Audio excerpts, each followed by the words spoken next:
வணக்கம். இன்னைக்கு நாம பார்க்க போற மூலம் கொஞ்சம் வித்தியாசமானது.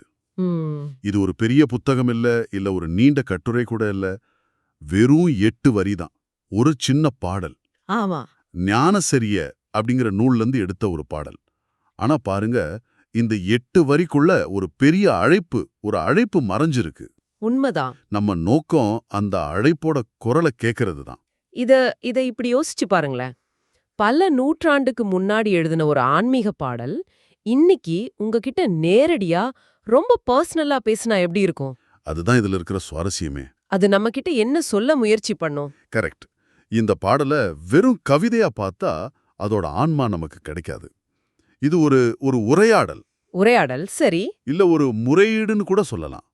ஒரு குறிப்பிட்ட உணர்ச்சி நிலையிலிருந்து ரொம்ப உரிமையோட, ஒரு அக்கறையோட, அதே சமயம் ஒருவித அவசரத்தோட பேசுது. நாம இத ஆழமா பாக்குறது, யார் பேசுறாங்க, யார்கிட்ட பேசுறாங்க, என்ன வாக்குறுதி குடுக்கறாங்க, ஏன் அந்த வாக்குறுதி நம்ப தகுந்தது, இதெல்லாம் கொஞ்சம் கொஞ்சமா தெளிவாகும். சரி, அப்போ அந்த உரையாடலை நாம ஆரம்பிக்கலாம். பாடலோட முதல் வரிகளை பாருங்க. ம். நீர் பிறரோ யானுமக்கு நேய உறவலனோ நெடுமொழி சொல் வேணோ அன்றிக் கொடுமொழி சொல் வேணோ. இத வாசிக்கும் போதே ஒரு அதிகாரமான தொனி இதுல இல்லைன்னு புரியுது. ஆமா, நிச்சயமா. இது ஒரு தெய்வீக கட்டளை மாதிரி இல்ல. அதுக்கு பதிலா ரொம்ப நெருக்கமான ஒரு கேள்வி மாதிரி இருக்கு. ஏன் என்ன அந்நிய மாதிரி பாக்குறீங்க? நான் உங்களுக்கு அன்பான உறவினன் இல்லையா அப்படின்னு கேக்குற மாதிரி இல்லையா? மிக சரியா பிடிச்சீங்க. ஆன்மீகத்துல பொதுவா எப்படி இருக்கும்னா, இறைவன் இல்ல குரு மேல, மனிதன் கீழன்னு ஒரு படிநிலை இருக்கும். ஆமா. ஆனா இங்க அந்த படிநிலையே உடைக்கப்படுது. நீ பிறரோ அப்படிங்கிற அந்த ஒரு கேள்வில அந்த இடைவெளி மொத்தமா உடையுது. ஓஹோ. இது ஒரு உறவை உண்டாக்குறதுக்கான முதல் முயற்சி. எந்த உறவுக்கும் அஸ்திவாரம் நம்பிக்கை தானே? அந்த நம்பிக்கையை உண்டாக்குற மாதிரி தான் அடுத்த வரியும் வருது. ஆமா, அந்த நெடுமொழி கொடுமொழிங்கிற வார்த்தை பிரயோகம் எனக்கு தோன்றத சொல்றேன். சரிதான் பாருங்க. சொல்லுங்க. நெடுமொழினா நேரான உண்மையான வார்த்தைகள், கொடுமொழினா காயப்படுத்துற கடுமையான வார்த்தைகள். நான் உன்கிட்ட உண்மைய மட்டும்தான் பேசுவேன், அதுவும் இனிமையா பேசுவேன், உன்னை காயப்படுத்த மாட்டேன் அப்படின்னு சொல்லாம சொல்ற மாதிரி இருக்கா? ஆம், அது ஒரு வாக்குறுதியை விட மேலானது. அது ஒரு உறுதிமொழி. உறுதிமொழி. பல ஆன்மீக பாதைகள் பயத்தை அடிப்படையா வச்சிருக்கோம்.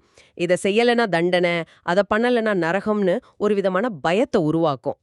சரி. ஆனா இந்த பாடல் அதுக்கு நேர் மாறான ஒரு வழி இழுக்குது. பயப்படாத, நான் உன்னை காயப்படுத்த மாட்டேன், நம்ம பேச்சுவார்த்தை கடுமையா இருக்காது அப்படின்னு சொல்லி. ஓஹோ, முதல்ல அந்த நம்பிக்கையும் ஆறுதலையும் கொடுத்துட்டு. ஆமா, அத குடுத்துட்டு அதுக்கப்புறம் தான் அசல் விஷயத்துக்கே வருது. சரி, அந்த நம்பிக்கையான உறவை உருவாக்குன பிறகு என்ன கிடைக்குது? அந்த உறவுனால என்ன பயன்? பாடலோட அடுத்த பகுதி அதை தான் சொல்லுதுன்னு நினைக்கிறேன். ம்ஹும்ஹும். சார்புறவே அருளமுதம் தந்தனையே மேல் ஏற்றி தனித்த பெரும் சுகமளித்த தனித்த பெரும் பதிதான். இங்க நிறைய பெரிய வார்த்தைகள் இருக்கு. அருளமுதம், மேல் ஏற்றி, தனித்த பெரும் சுகம். ஆமா. இதுல முதல்ல அருளமுதம்ங்கிற வார்த்தை என் கவனத்தை இருக்குது. அமுதம்னா சாவில்லா பெருவாழ்வை கொடுக்கிறது. அப்போ அருளமுதம்னா கருணையால கிடைக்கிற ஒரு விதமான அமரத்துவமா? அருமையான கோணம். அது சும்மா கவிதைக்காக போட்ட வார்த்தை இல்ல. அதுக்குள்ள ஒரு ஆழமான தத்துவம் இருக்கு. அப்படியா? நாம பொதுவா மரணம்னா இந்த உடம்ப விட்டு உயிர் போறத நினைப்போம். ஆனா ஆன்மீக பார்வையில அறியாமையும் ஒரு விதமான மரணம் தான்.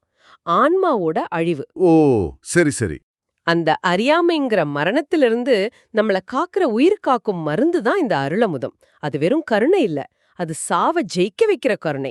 அப்படியானா அடுத்ததா வர்ற மேலேற்றி அப்படிங்கறது எப்படி புரிஞ்சுக்கிறது? இப்போதைய உலகத்துல லெவலப் ஆகுறதுனா சமூகத்துல பெரிய பதவிக்கு வர்றது, இல்லனா நிறைய பணம் சம்பாதிக்கிறது. ஆமா, அந்த அர்த்தத்திலேயே கவிஞரத பயன்படுத்துறாரு. இல்ல இது டோட்டலா வேறயா? இது முற்றிலும் வேற. இது ஒரு அகமாற்றம். அதாவது நீங்க இப்போ இருக்கிற உணர்வு நிலையில இருந்து உங்க பார்வை, உங்க புரிதல், உங்க இருப்புன்னு எல்லாத்தையுமே ஒரு உயர்ந்த தளத்துக்கு கொண்டு போறது. இந்த உலகத்தோட சின்ன சின்ன இன்பத் துன்பங்கள்ல சிக்கி தவிக்காம அதுல இருந்து உங்களை மேல உயர்த்தி எல்லாத்தையும் ஒரு பரந்த பார்வையோட பார்க்க வைக்கிறது. இது பதவியில உயர்றதை விட, பொருள்ல உயர்றதை விட ரொம்ப ரொம்ப ஆழமான ஒரு உயர்வு. அந்த உயர்வுக்கு உச்சம்தான் தனித்த பெரும் சுகம் என்பதா? கரெக்ட். நாம அன்றாட வாழ்க்கையில அனுபவிக்கிற சந்தோஷம், மகிழ்ச்சி, இதுல இருந்தெல்லாம் இது எப்படி வேறுபடுது? தனித்தங்கிற வார்த்தை இங்க ரொம்ப முக்கியம்னு தோணுது. மிக மிக முக்கியம். உலகியல் இன்பங்கள் எல்லாமே எதையாவது சார்ந்துதான் இருக்கும். ஒரு நல்ல சாப்பாடு, ஒரு பாராட்டு, ஒரு வெற்றி, ஆமா, உண்மைதான். இது எல்லாமே வெளியே இருக்கிற காரணிகளை சார்ந்தது. அதனால அது தற்காலிகமானது. ஆனா இங்க தனித்த பெரும் சுகம்னு சொல்லும்போது அது எதனோடு ஒப்பிட முடியாத, எதையும் சாராத, தனிச்சு நிக்கிற ஒரு பேரின்பத்தை குறிக்குது. ஓஹோ. அது உள்ளுக்குள்ள ஊறுற ஒரு நீரூற்று மாதிரி. வெளிய சூழல் எப்படி இருந்தாலும் அந்த ஆனந்தம் குறையாது. அது முழுமையானது, நிலையானது. அதனாலதான் அதை வழங்குற தலைவனும் தனித்த பெரும் பதின்னு சொல்லப்படுறான். அந்த பேரின்பம் எப்படி தனித்துவமானதோ, அதை வழங்குற தலைவனும் தனித்துவமானவன். இதுவரைக்கும் நம்ம பேசின விஷயங்கள் உறவு, நம்பிக்கை, கருணை, அக உயர்வு, பேரின்பம், இது எல்லாமே ஒரு தனி நபரோட உள் உலகத்துல நடக்கிற மாதிரி ரொம்ப தத்துவார்த்தமா இருக்கு. ஆமா. ஆனா திடீர்னு பாடல் ஒரு அந்தர் பல்ட்டி அடிக்குது. ஒரு குறிப்பிட்ட இடத்தையும் ஒரு நிகழ்வையும் பத்தி பேச ஆரம்பிக்குது. கேளுங்க. சீர்பெறவே திருப்பொதுவில் திருமேனி தரித்து சித்தாடல் புரிகின்ற திருநாள்கள் அடுத்த. ஆமா. திடீர்னு திருப்பொதுன்னு ஒரு இடம் வருது. அங்க ஒருத்தர் திருமேனி தரித்து, அதாவது ஒரு உருவம் எடுத்து சித்தாடல், அதாவது தெய்வீக விளையாட்டுகளை செய்யறாருன்னு சொல்லுது. அருவமா இருந்ததெல்லாம் இப்போ ஒரு ஸ்டேஜ்ல நடக்கிற நாடகம் மாதிரி மாறுதே. இதுதான் இந்த பாடலோட மையப்புள்ளி. இது தத்துவத்தை யதார்த்தத்தோட இணைக்கிற பாலம். ஓ. திருப்பொதுங்கிறது சைவ சித்தாந்தத்துல மிக முக்கியமான ஒரு கருத்து. பொதுவா இது சிதம்பரத்தை குறிக்கும். சிதம்பரம் ஆகாயத்தலம், அதாவது முடிவில்லாத வெளி. சரி. அது யாருக்கும் சொந்தமில்லாத ஒரு பொதுவெளி. அந்த பொதுவெளியில எங்கும் நிறைஞ்சிருக்கிற அருவமான இறைவன் எல்லாரும் பாக்குற மாதிரி நடராஜரா ஒரு உருவம் எடுத்து தன்னுடைய தெய்வீக விளையாட்டுகளை, அதாவது சித்தாடலை நிகழ்த்துறாரு. ஒரு நிமிஷம். அப்போ இது ஆன்மீகத்தை எல்லாருக்கும் பொதுவாக்குற மாதிரி இல்லையா? கரெக்ட். ஆன்மீக அனுபவங்கிறது ஏதோ ரகசியமான குகைகள்லயோ தகுதியுள்ள ஒரு சிலருக்கும் மட்டும் கிடைக்கிற விஷயம் இல்ல. அது எல்லாரும் பார்க்கக்கூடிய ஒரு பொது வெளியில நடக்கிற கொண்டாட்டம்னு சொல்லுதா இந்த பாடல். மிகச்சரியா புரிஞ்சுக்கிட்டீங்க. ஆன்மீகம்ங்கிறது ஒரு சிலரோட தனிச்சொத்து இல்ல, அது ஒரு ஜனநாயக அனுபவங்கிறது தான் திருப்பொதுங்கிற வார்த்தை உணர்த்துது. இறைவன் தானே முன் வந்து ஒரு உருவம் எடுத்து ஒரு பொது மேடையில எல்லாருக்கும் புரியுற மொழியில தன்னோட கலையை நிகழ்த்துறாரு. அது மறைக்கப்பட்ட புதையல் இல்ல, அது ஒரு திறந்த வெளி திருவிழா. ஓஹோ. இந்த ஒரு கருத்து தான் இந்த பாடல ஒரு சிலருக்கான தத்துவமா இல்லாம எல்லாருக்குமான அழைப்பா மாத்துது. அதோட அந்த வரியோட கடைசியில வர்ற வார்த்தைகளும் முக்கியம். திருநாள்கள் அடுத்த, அதாவது அந்த திருவிழா நாட்கள் நெருங்கிடுச்சு. ஆமா, an urgency. எப்பவாவது வாங்கன்னு சொல்லல, விழா ஆரம்பிக்க போகுது, சீக்கிரம் ஒரு அவசரத்தை உருவாக்குது. இது ஒரு டெட்லைன் மாதிரி இருக்கு. ஆமா, அந்த அவசர உணர்வு தான் பாடலோட அடுத்த கட்டத்துக்கு, அதோட உச்சக்கட்டத்துக்கு நம்மள கூட்டிட்டு போகுது. ஒரு பெரிய வாய்ப்பு இருக்கு, ஆனா அந்த வாய்ப்புக்கான நேரம் வரையறுக்கப்பட்டதுன்னு ஒரு எச்சரிக்கையும் இதுல இருக்கு. ஒரு லிமிட்டட் டைம் ஆஃபர் மாதிரி. அதேதான், ஒரு குறிப்பிட்ட நேரத்துக்கு மட்டும் திறந்திருக்கிற ஒரு வாசல் மாதிரி. அந்த தருணத்தை தவறவிட்டா அந்த அனுபவத்தை இழந்துட நேரிடலாங்கிற ஒரு தூண்டுதல் இதுல இருக்கு. இதுவரைக்கும் கட்டமைக்கப்பட்ட உறவு, அளிக்கப்பட்ட வாக்குறுதி, அப்புறம் இந்த நிகழ்வு, இந்த அவசரம், இது எல்லாமே சேர்ந்து இப்போ ஒரு பெரிய அழைப்பா வெடிக்குது. பாடலோட கடைசி வரிகள், ஓர்புறவே இது நல்ல தருணம் இங்கே வம்மின் உலகியலீர் உண்ணியவா ருட்டிடுவீர் விரைந்தே. இந்த அழைப்போட துணிய பாருங்க. இது ஒரு குறிப்பிட்ட தகுதி இருக்கிற பக்தனுக்கு அனுப்பின கடிதம் இல்ல. இல்லவே இல்ல. உலகியலீர், அதாவது உலக மக்களேன்னு எந்த பாகுபாடும் இல்லாம எல்லாரையும் நோக்கிய ஒரு பொதுவான அழைப்பு. இது ரொம்ப புரட்சிகரமான ஒரு கருத்து. இந்த அழைப்பு பெற நீங்க ஒரு துறவியா இருக்கணும், பல நூல்களை படிச்சிருக்கணும், கடுமையான விரதம் இருந்திருக்கணும்னு எந்த நிபந்தனையும் இல்ல. சரி. நீங்க ஒரு உலகியல்வாதி, அதாவது இந்த உலக வாழ்க்கையில அதோட இன்ப துன்பங்கள்ல ஈடுபட்டிருக்கிற ஒரு சாதாரண மனுஷனா இருந்தாலே போதும், இந்த அழைப்பு உங்களுக்கும் உரியது. அப்போ இது ஆன்மீகத்தோட கதவை எல்லாருக்காகவும் அகலமா திறந்து விடுது. அந்த அழைப்புல இருக்கிற அழுத்தமும் கவனிக்க வேண்டிய விஷயம். இது நல்ல தருணம், இங்கே வம்மீன், விரைந்தே, இந்த ஒவ்வொரு வார்த்தையும் அந்த வாய்ப்பை நழுவ விட்டுறாதீங்கன்னு சொல்ற மாதிரி இருக்கு. ஆமா, இது ஒரு மென்மையான கோரிக்கை இல்ல. இதுதான் சரியான டைம், லேட் பண்ணாத, உடனே இங்க வான தோளை பிடிச்சு உழுக்கிற மாதிரி ஒரு தீவிரமான அழைப்பு இது. ஏன்னா சரியான தருணங்கிறது வாழ்க்கையில ஒரு சில தடவை தான் அமையுங்கிற உண்மையை இது உணர்த்துது. ஞானம் பெறறதுக்கான ஒரு ஜன்னல் இப்ப திறந்திருக்கு, அதை சரியா பயன்படுத்திக்கணும். இது ஒரு விதத்துல நீங்க சொன்ன மாதிரி வரையறுக்கப்பட்ட கால சலுகை மாதிரி தான். ஆனா இங்க கொடுக்கப்படுற பரிசு உலகப் பொருட்களை விட ரொம்ப பெரியது. காலத்தோட அருமைய, அந்த தருணத்தோட முக்கியத்துவத்தை இது ஆழமா உணர்த்துது.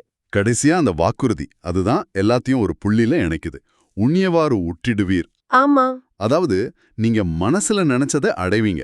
இது எவ்வளவு ஒரு பரந்த திறந்த வாக்குறுதி. இது ஒருவேளை ரொம்ப மிகைப்படுத்தப்பட்ட ப்ராமிஸோன்னு கூட தோணுது.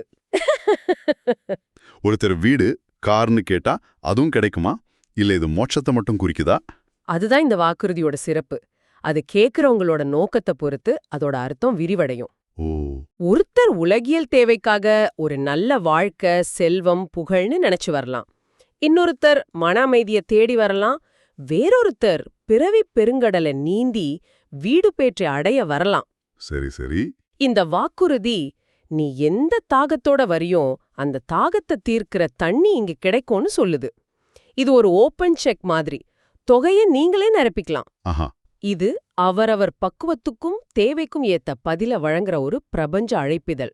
அப்படியான இந்த முழு பாடலையும் ஒரு தடவை திரும்பி பார்த்தா ஒரு அற்புதமான பயணம் தெரியுது. முதல்ல நான் உன் உறவினன், பயப்படாதன்னு ஒரு உரிமையான அன்பான உறவை உருவாக்குது. ம் பிறகு அறியாமைங்கிற மரணத்தை ஜெயிக்கிற அருளமுதம்ங்கிற இணையற்ற பரிச வாக்தானம் பண்ணுது. அதை தொடர்ந்து அந்த அனுபவம் ஒரு பொது வெளியில ஒரு திருவிழாவா நடக்க போதுனும், அந்த விழா நாட்கள் நெருங்கிடுச்சுன்னு அறிவிக்குது. கடைசியா உலக மக்களே, இதுதான் சரியான தருணம், சீக்கிரம் வாங்க, நீங்க நினைச்சதை அடைவீங்கன்னு ஒரு உலகளாவிய அவசர அழைப்புல முடியுது. கரெக்ட். இது வெறும் ஒரு பழைய பாடல் இல்ல, இது உங்களுக்காக இந்த நொடியில அனுப்பப்பட்ட ஒரு நேரடி அழைப்பிதழ். மிகச்சரியா தொகுத்தீங்க.